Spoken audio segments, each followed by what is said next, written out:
Hello everyone, welcome back to my channel.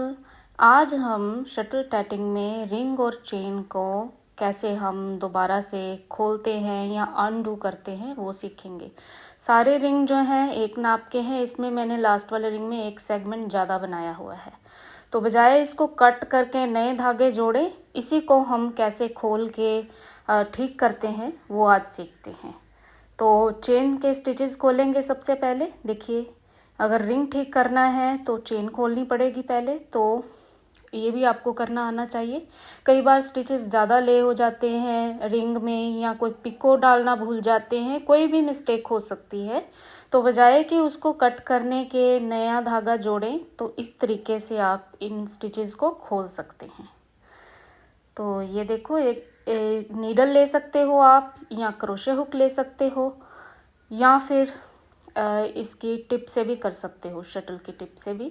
जिस तरह भी आपको इजी लगे, इस तरह आप एक एक स्टिच खोलते हुए और शटल को जो है वापस जिस डायरेक्शन से धागा आगे की तरफ जा रहा है उसी डायरेक्शन से पीछे की तरफ आप लेके आते जाएं। मतलब कि जैसे हम नोट्स खोल रहे हैं, बस इसी तरीके से आपको ये नोट्स खोलनी है।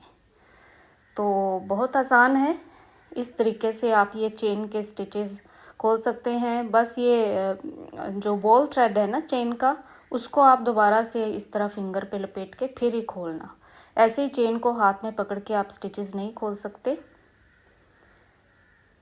तो ये देखिए, इस तरीके से एक एक स्टिच उठाते जाएंगे और ऐसे हम नोट्स खोलते जाएंगे। तो इसी तरीके से ये सारे स्टिचेस हम खोलेंगे।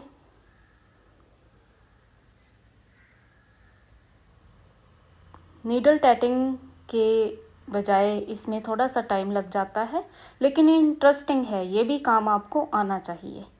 कई बार हम ज्वेलरी बना रहे होते हैं और धागा भी बड़ा महंगा यूज़ करते हैं उसमें, तो आपको ये टेक्निक आती होगी तो आप उसको अनडू कर सकते हैं। अदरवाइज़ नया धागा जोड़ेंगे तो फिर ज्वेलरी का एक छोटा सा पीस बनाने में हम अवॉइड करते हैं नए धागे जोड़ना। तो अब ये देखिए, चेन सारी मैंने ओपन कर ली। अब ये रिंग ओपन करना है। तो रिंग कहाँ से हम धागा खींचते हैं? एक डबल जो स्टिच होता है उसका सेकंड हाफ और फर्स्ट हाफ के बीच में जोड़ते हैं। ये स्पेस आप पिको में मिल जाती है आपको। अगर पिको नहीं है रिंग में तो इस तरह एक स्टिच के बाद आप खोल सकते हैं। जो भी स्टिच है ना उसके बाद आप स्पेस बना सकते हैं, अदरवाइज़ पिको में इजी है। इसमें भी एक सेकंड हाफ आ रहा है और एक फर्स्ट हाफ, उसी के बीच में ही पिको बनता है। इस तरीके से नीडल से आप ये बीच वाला थ्रेड खींच लें। बहुत इजी है। रिंग को आपने पकड़ के रखना है लेफ्ट हैंड से। ये जैसे ये आप लूप निकाल लें इसमें से, फिर ये जो राइट हैंड वाले स्टिचेस हैं ना, ये थोड़े इसको इस तरीके से इधर को खींच लेंगे राइट हैंड में, ताकि नीचे जो है थ्रेड बच जाए। अब उस थ्रेड को ऐसे हम फिंगर से खींच लेंगे। स्टिचेस दोनों तरफ पकड़ के रखे हैं हमने, तो ऐसे खींच लिया। तो ये देखो लूप बड़ा हो गया है ना यहाँ से। अब इसको इस तरीके से आप, जैसे रिंग हम खोलते ही हैं, धागा जो है बड़ा करना हो, लूप बड़ा करना हो, उस तरीके से आप इसको बड़ा कर लीजिए। स्टिचेस को पकड़ के रखना है। तो ये देखिए, हमारा दोबारा से ये जो लूप है रिंग के लिए रेडी हो गया है।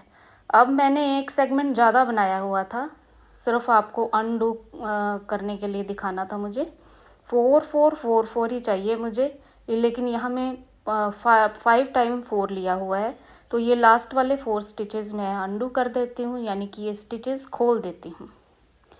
तो आप पिको के अंदर से ही धागा खोल मतलब नीडल से बीच वाला स्टिच आप उठाएंगी तो इजीली खुल जाएगा, क्योंकि उसमें तो आपको क्लियर ही है ना कि वहाँ पे सेकंड हाफ और फर्स्ट हाफ के बीच में ही पिको बनता है। एक डबल स्टिच के बाद पिको लेते हैं हम। डबल स्टिच में हम दूसरा जो स्टिच लेते हैं सेकंड हाफ, और अगला स्टिच जो हम बनाते हैं उसमें फर्स्ट हाफ लेते हैं। तो ऑटोमेटिकली जो पिको होता है सेकंड और फर्स्ट हाफ के बीच में आता है। तो पिको वाली स्पेस से ही आपने इसको ओपन करना है। तो ये देखो, ये स्टिचेस मैं इसी तरीके से ओपन करती जा रही हूँ। नीडल से आप करते जाना, इजीली हो जाएगा।